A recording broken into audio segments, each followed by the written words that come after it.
사도행전 3장. 하루는 오후 3시에 베드로와 요한이 기도하러 성전에 들어가고 있었다. 마침 그때 사람들이 나면서부터 걷지 못하던 사람을 메고 왔다. 그는 날마다 아름다운 문이라는 성전문에 앉아 성전에 들어가는 사람들에게 구걸하던 사람이었다. 그는 베드로와 요한이 성전에 들어가려는 것을 보고 구걸을 했다. 베드로와 그 옆에 있던 요한이 그의 눈을 똑바로 쳐다보며 말했다. 여기를 보시오. 그러자 그는 그들에게서 뭔가 얻을 줄로 생각하고 고개를 들었다. 베드로가 말했다. 나는 동전 한 푼 가진 것이 없지만 내게 있는 것을 당신에게 주겠소. 나사렛 예수 그리스도의 이름으로 걸으시오. 베드로가 그 사람의 오른손을 잡아 일으키자 즉시 그의 발과 발목에 힘이 생겼다. 그는 펄쩍 뛰듯이 일어나 걸었다. 그 사람은 베드로와 요한과 함께 성전으로 들어가서 이리저리 걷고 춤추며 하나님을 찬양했다. 그곳에 있던 사람들 모두가 그가 걸어다니며 하나님을 찬양하는 것을 보았다. 그들은 그가 성전의 아름다운 문에 앉아 구걸하던 사람인 것을 알아보고는 깜짝 놀라 눈을 비볐다. 눈으로 보면서도 도저히 믿기지 않았던 것이다. 그 사람은 기뻐서 어쩔 줄 몰라 하며 베드로와 요한을 끌어안았다. 모든 사람이 그 모습을 직접 보려고 그들이 있는 솔로몬 회랑으로 달려왔다. 하나님께로 돌아서라. 사람들이 모인 것을 보고 베드로가 그들에게 말했다. 이스라엘 여러분, 이 일에 왜 이렇게 크게 놀라십니까? 이 사람이 걷게 된 것이 마치 우리 능력이나 경건함 때문인 것처럼 왜 우리를 쳐다보는 것입니까? 아브라함과 이삭과 야곱의 하나님, 곧 우리 조상의 하나님께서 그 아들 예수를 영화롭게 하셨습니다. 빌라도가 죄 없다고 한 그분을 여러분은 거절했습니다. 여러분은 거룩하고 의로우신 분을 거절하고 그 대신에 살인자를 놓아달라고 했습니다. 그러나 여러분이 생명의 주인 되신 분을 죽이자마자 하나님은 죽은 자들 가운데에서 그분을 살리셨습니다. 우리가 그 증인들입니다. 예수의 이름을 믿는 믿음이 이 사람을 일으켜 세운 것입니다. 이 사람의 상태는 여러분이 잘 알지 않습니까? 그렇습니다. 바로 믿음. 오직 믿음이 여러분 눈앞에서 이 사람을 완전히 낫게 한 것입니다. 친구 여러분, 예수를 죽일 때 여러분은 자신이 무슨 일을 하는지 몰랐습니다. 여러분의 지도자들도 그러했습니다. 그러나 모든 예언자의 설교를 통해 메시아가 죽임당할 것을 처음부터 말씀하신 하나님께서는 여러분이 무슨 일을 하는지 정확히 아셨고 그 일을 사용해서 그분의 계획을 이루셨습니다. 이제 여러분의 행실을 고칠 때입니다. 하나님께로 돌아서십시오. 그리하면 그분께서 여러분의 죄를 씻어주시고 축복의 소나기를 쏟아부어 여러분을 새롭게 하시며 여러분을 위해 예비하신 메시아 예수를 보내주실 것입니다. 하나님께서 거룩한 옛 예언자들의 설교를 통해 말씀하신 대로 예수는 만물의 질서가 다시 회복될 때까지 하늘에 계셔서 보이지 않을 것입니다. 한 예로 모세는 이렇게 말했습니다. 너희 하나님께서 너희를 위해 너희 동족 가운데에서 나와 같은 한 예언자를 일으켜 세우실 것이다. 너희는 그가 하는 말을 다 들어라. 그 예언자의 말을 듣지 않는 사람은 하나도 남김없이 그 백성 가운데에서 멸망할 것이다. 사무엘부터 시작해 그 뒤를 이은 예언자들도 모두 같은 이야기를 전했고 이날이 올 것을 힘주어 말했습니다. 여러분은 이 예언자들의 후손이며 또 하나님께서 여러분의 조상과 맺으신 그 언약의 후손입니다. 하나님께서 아브라함에게 주신 언약의 말씀이 무엇입니까? 이 땅의 모든 민족이 내 후손으로 말미암아 복을 받을 것이다. 그러나 여러분이 맨 먼저입니다. 하나님께서는 여러분 한 사람 한 사람이 그 악한 길에서 돌이키면 여러분에게 복을 주시려고 그 아들을 일으켜 세우시고 여러분에게 보내신 것입니다. 사도행전 4장. 숨길 것이 없다. 베드로와 요한이 사람들에게 말하는 동안 제사장들과 성전 경비대장과 사두개인들이 다가왔다. 그들은 이 신출내기 사도들이 사람들을 가르치는 것과 죽은 자의 부활이 예수께 일어났다고 선포하는 것에 분개했다. 그들은 사도들을 체포해 다음날 아침까지 감옥에 가두었다. 이미 늦은 저녁이기 때문이었다. 그러나 그들의 이야기를 들은 사람들 가운데 이미 메시지를 믿은 사람들이 많았다. 그 수가 대략 5,000명쯤 되었다. 이튿날 예루살렘에 회의가 소집되었다. 통치자, 종교 지도자, 종교학자, 대제사장 안나스, 가야바, 요한, 알렉산더 등 주요 인물들이 다 모였다. 그들은 베드로와 요한을 한가운데 세워놓고 따져 물었다. 누가 너희에게 이런 일을 맡기더냐? 도대체 무엇 때문에 이런 일을 하느냐? 그 말에 베드로가 성령이 충만하여 거침없이 말했다. 백성의 통치자와 지도자 여러분, 오늘 우리가 병자를 고친 일로 재판에 회부되어 신문을 받는 것이라면 나는 더없이 솔직히 말하겠습니다. 우리는 하나도 숨길 것이 없습니다. 여러분이 십자가에서 죽였으나 하나님께서 죽은 자들 가운데에서 다시 살리신 나사렛 예수 그리스도 그분의 이름으로 이 사람이 건강하고 온전한 모습으로 여러분 앞에 서 있습니다. 너희 속공들이 내버린 돌이 이제 모퉁이 돌이 되었다는 말씀은 예수를 두고 하신 말씀입니다. 구원받을 다른 길은 없습니다. 오직 예수의 이름 외에는 구원받을 수 있는 다른 이름을 우리에게 주신 적이 없고 앞으로도 없을 것입니다. 베드로와 요한이 어찌나 당당하고 자신있게 서 있던지 그들은 두 사람에게서 눈을 뗄 수 없었다. 그 두 사람이 성경 훈련이나 정식 교육을 받지 못한 평신도인 것을 알고 그들은 더욱 놀랐다. 그들은 그 두 사람이 예수와 함께 다녔다는 것을 알았지만 그들 앞에 꼿꼿이 서 있는 고침받은 그 사람을 보고서는 뭐라고 반박할 말을 찾을 수 없었다. 그들은 방도를 짜내기 위해 베드로와 요한을 밖으로 내보내고 나서 서로 의논했다.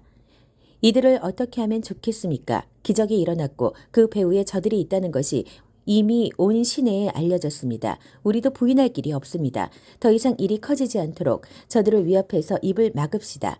다시는 누구한테도 예수의 이름을 말하지 못하도록 말입니다.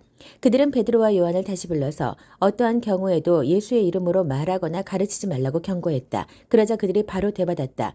하나님의 말씀보다 여러분의 말을 듣는 것이 하나님 보시기에 옳은 일인지 여러분이 판단하십시오. 우리의 입장은 분명합니다. 우리는 우리가 보고 들은 것을 말하지 않을 수 없습니다.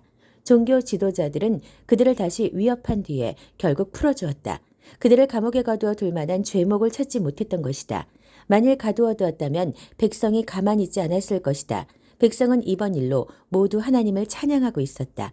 이 기적으로 병이 나은 사람은 40살이 넘었다. 한마음 한뜻으로 베드로와 요한은 풀려나자마자 동료들에게 가서 대제사장과 종교 지도자들이 한 말을 전했다. 보고를 전해 들은 사람들은 놀랍도록 하나가 되어 소리 높여 기도했다. 강하신 하나님, 주님께서는 하늘과 땅과 바다와 그 안에 있는 모든 것을 지으셨습니다. 주님께서는 주님의 종이자 우리의 조상인 다윗의 입을 통해 성령으로 이렇게 말씀하셨습니다. 문 나라들아 웬 소란이냐, 뭇 민족들아 웬 흉계냐. 땅의 두목들이 권력 투쟁을 벌이고 권력자들이 모여 정상회담을 여니 하나님을 부정하며 메시아께 대드는 자들이다. 과연 그들이 모였습니다. 헤롯과 본디오 빌라도와 나라들과 민족들과 이스라엘까지 바로 이 도성에 모였습니다. 주님의 거룩하신 아들 예수, 주님께서 메시아로 삼으신 그분을 해치려고 모의했습니다. 주님께서 오래전부터 계획하신 일들을 이루려고 모였습니다. 이제 그들이 또 시작합니다. 그들의 위협을 살피시고 주님의 종들에게 두려워하지 않는 담대함을 주셔서 주님의 메시지를 전하게 해주십시오. 주님의 손을 우리에게 내미셔서 주님의 거룩하신 종 예수의 이름으로 치유와 기적과 이적이 일어나게 해주십시오.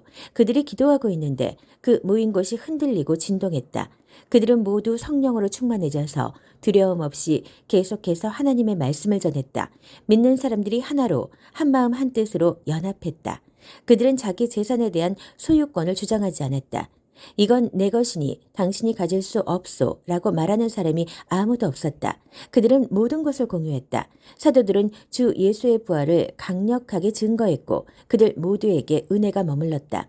그리하여 그들 가운데 궁핍한 사람이 단 한 명도 없었다. 밭이나 집이 있는 사람들은 그것을 팔아서 그 판돈을 사도들에게 가져와 헌금했다. 사도들은 각 사람의 필요에 따라 그 돈을 나누어 주었다. 키프로스 태생의 레이 사람으로 사도들이 바나바, 위로의 아들이라는 뜻이라고 부르던 요셉도 자기 소유의 밭을 팔아서 그 돈을 가져다가 사도들에게 헌금했다.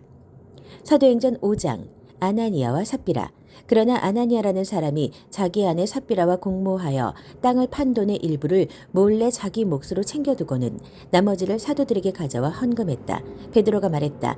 아나니아야, 내가 어찌하여 사탄에게 넘어가 성령께 거짓말하고 땅값의 일부를 몰래 떼어두었느냐. 그 땅은 팔기 전에도 내 것이었고 판 뒤에도 내 것이어서 그 돈을 내 마음대로 할 수 있었다. 그런데 내가 무슨 생각으로 이런 속임수를 썼느냐.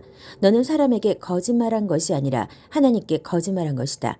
아나니아가 그 말을 듣고는 쓰러져 죽었다. 이 소식을 들은 사람들이 모두 하나님을 두려워했다.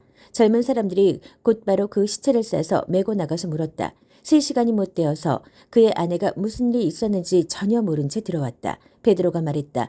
너희가 땅을 팔고 받은 돈이 이것이냐? 예, 그 돈입니다. 삽비라가 말했다. 베드로가 대답했다. 너희가 공모하여 주님의 영을 대적하다니 이 무슨 일이냐. 내 남편을 묻고 온 사람들이 집 앞에 있으니 다음은 내 차례다. 그의 입에서 말이 떨어지기가 무섭게 삽비라도 쓰러져 죽었다. 젊은 사람들이 돌아와 보니 그 여자의 시체가 있었다. 그들은 시신을 메고 나가서 남편 곁에 묻었다. 이 즈음에 이 일을 들은 온 교회는 물론 모든 사람들 안에 하나님께 대한 깊은 경외심이 생겼다. 하나님을 함부로 대해서는 안 된다는 것을 알게 된 것이다. 모두가 정기적으로 모이다. 사도들이 하는 일을 통해 백성 가운데 하나님의 표적이 크게 나타나고 놀라운 일이 많이 이루어졌다. 그들은 모두 하나가 되어 솔로몬의 이름을 붙인 성전 회랑에 정기적으로 모였다. 백성이 그들을 크게 칭찬했으나 그들 모임에 합류하기를 꺼리는 사람들도 있었다. 한편 주님을 믿는 사람들은 남녀할 것 없이 도처에서 더 늘어났다. 심지어 그들은 병자들을 메고서 길거리로 나와 들것과 이부자리에 눕혀놓고는 지나가는 베드로의 그림자에라도 닿기를 바랐다. 예루살렘 인근의 여러 마을에서 사람들이 아픈 사람과 귀신 들린 사람들을 데리고 몰려나왔다. 그들 모두가 나았다. 사람보다 하나님께 순종하는 것. 대제사장과 그의 편에 선 사람들, 주로 사두개파 사람들이 이 모든 일에 단단히 화가 나서 행동에 돌입했다. 그들은 사도들을 체포해 시내 감옥에 가두었다. 그러나 밤중에 하나님의 천사가 감옥 문을 열고 그들을 이끌어냈다. 천사가 말했다. 성전으로 가서 당당히 서거라. 이 생명에 대해 말해야 할 모든 것을 사람들에게 다 전하여라. 그들은 즉시 순종하여 새벽녘에 성전으로 들어가 계속해서 가르쳤다. 한편 대제사장과 그의 동료들은 이스라엘의 최고의회를 소집한 뒤에 감옥에 사람을 보내 죄수들을 데려오게 했다. 경비대가 감옥에 가보니 그 안에는 아무도 없었다. 그들이 돌아와서 보고했다. 감옥은 철통같이 잠겨서 문마다 간수들이 지키고 있었지만 안에 들어가 보니 한 사람도 없었습니다. 성전 경비대장과 대제사장들은 당황했다. 이게 도대체 어떻게 된 일이냐. 그때 누군가가 나타나서 말했다. 감옥에 가두어 두었던 사람들이 다시 성전에서 사람들을 가르치고 있는 것을 알고 계십니까? 경비대장이 부하들과 함께 가서 사도들을 붙잡았다. 그러나 백성이 폭동을 일으켜 대항할까 두려워서 그들을 조심스럽게 다루었다. 그들은 사도들을 데려다가 다시 최고의회 앞에 세웠다. 대제사장이 말했다. 우리가 너희에게 예수의 이름으로 가르치지 말라고 엄히 명령하지 않았더냐. 그런데 너희는 너희 가르침으로 예루살렘을 가득 채우고는 그 사람의 죽음을 기어이 우리 탓으로 돌리려 하고 있다. 베드로와 사도들이 대답했다. 사람보다 하나님께 순종하는 것이 당연합니다. 여러분이 십자가에 매달아 죽인 그 예수를 우리 조상의 하나님께서 다시 살리셨습니다. 그 하나님께서 이스라엘에게 변화된 삶과 죄 용서의 선물을 주시려고 예수를 왕과 구주로 삼아 그분 오른편 높은 곳에 두셨습니다. 우리는 이 일의 증인들입니다. 하나님이 그분께 순종하는 이들에게 주시는 성령께서도 이 모든 일을 확증해 주십니다. 그들은 이 말을 듣고 격분하여 그 자리에서 당장 사도들을 죽이려고 했다. 그러자 최고의회 의원인 가말리엘이라 하는 바리새인이 자리에서 일어섰다. 하나님의 율법을 가르치는 교사로 모든 사람이 존경을 받고 있던 그는 잠시 사도들을 밖으로 내보내고 나서 이렇게 말했다. 동료 여러분, 이들을 대할 때 조심하십시오. 얼마 전 듣다가 대단한 사람인 양 행세하다가 잠깐 유명해져서 400명 정도를 끌어모은 일이 있습니다. 그러나 그가 죽임을 당하자 추종자들도 흩어지고 결국 흐지부지 되고 말았습니다. 그 일이 있고 나서 얼마 후 인구조사 때에는 갈릴리 사람 유다가 나타나서 세력을 불렸으나 그 역시 용두사미로 끝났고 그를 따르던 사람들도 뿔뿔이 흩어지고 말았습니다. 그래서 하는 말입니다. 이 사람들에게서 손을 떼십시오. 그냥 내버려 두세요. 만일 이 계획이나 일이 순전히 인간에게서 난 것이라면 산산이 무너지고 말 것입니다. 하지만 하나님에게서 난 것이라면 여러분이 어떻게 해도 소용없습니다. 괜히 하나님을 대적하는 자가 되지 마십시오. 그 말이 설득력이 있었다. 그들은 사도들을 다시 불러들여 호되게 매질한 다음 예수의 이름으로 말하지 말라고 경고하여 그들을 쫓아냈다. 사도들은 예수의 이름 때문에 치욕당하는 영예를 얻은 것을 크게 기뻐하며 의회에서 나왔다. 그들은 날마다 잠시도 쉬지 않고 예수가 그리스도이심을 성전과 집에서 가르치고 전했다.